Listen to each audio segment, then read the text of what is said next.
free. It's time we give the finger to big bucks. I give you, the next governor of Colorado, a conservative, a man of principles, and a candidate for the people, Dan Maes.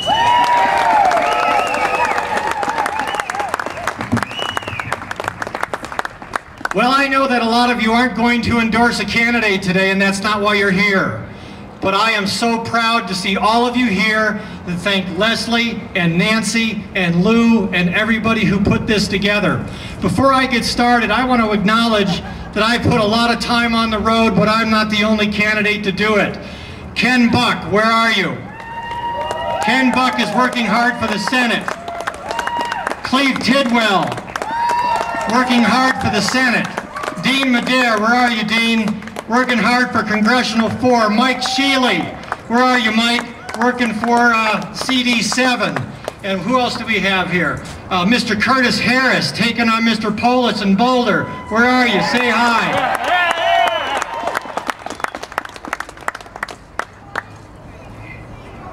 Steve Farley.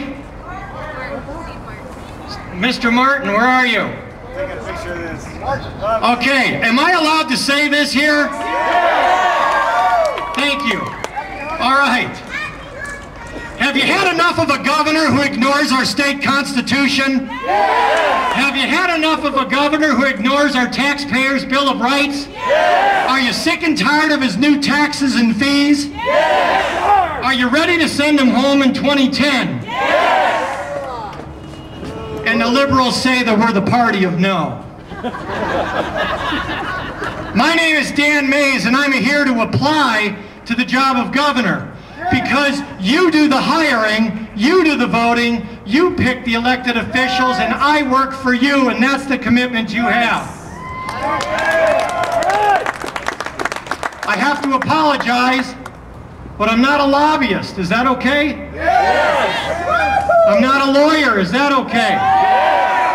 And I'm not a career politician. Is that all right?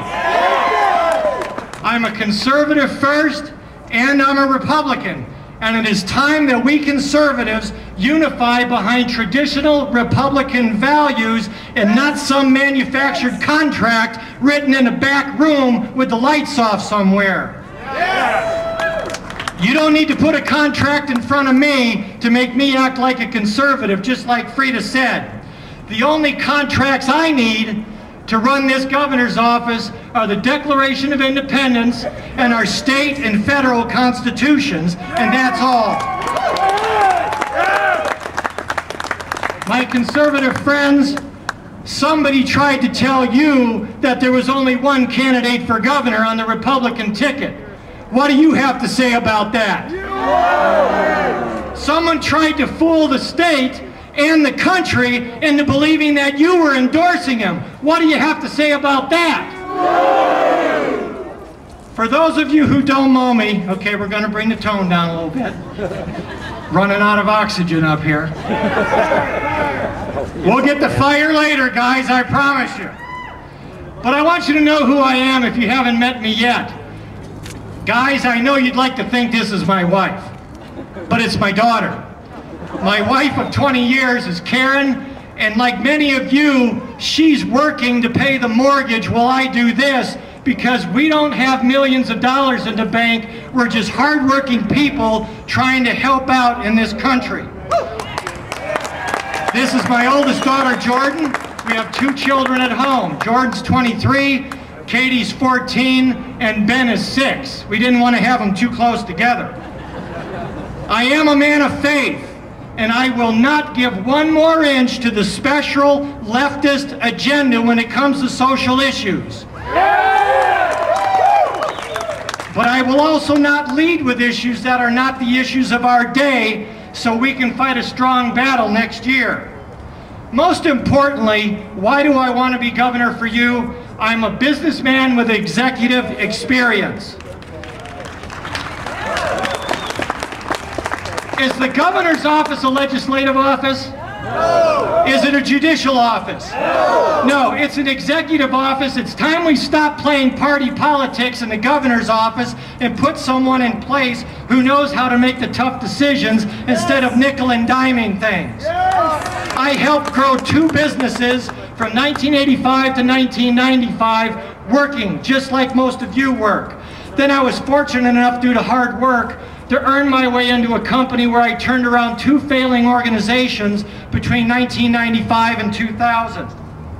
Most recently, my family funded and grew a credit reporting agency between 2003 and 2009, and with the Lord's blessing, we were successful and we sold it just a few months ago. We are not millionaires, but I know what it's like to write a paycheck and sign it on both sides instead of most who serve in these offices who've never done it in their life. Over the last 25 years, I know the responsibility of what it takes to sign both sides of a paycheck.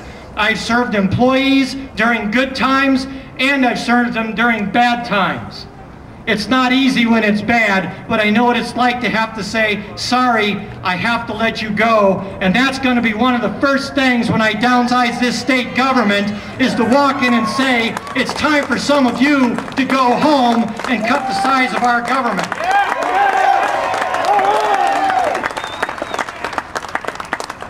These other candidates I mentioned have put a lot of miles on. I've put personally 40,000 miles on my cars over the last 8 months traveling this state.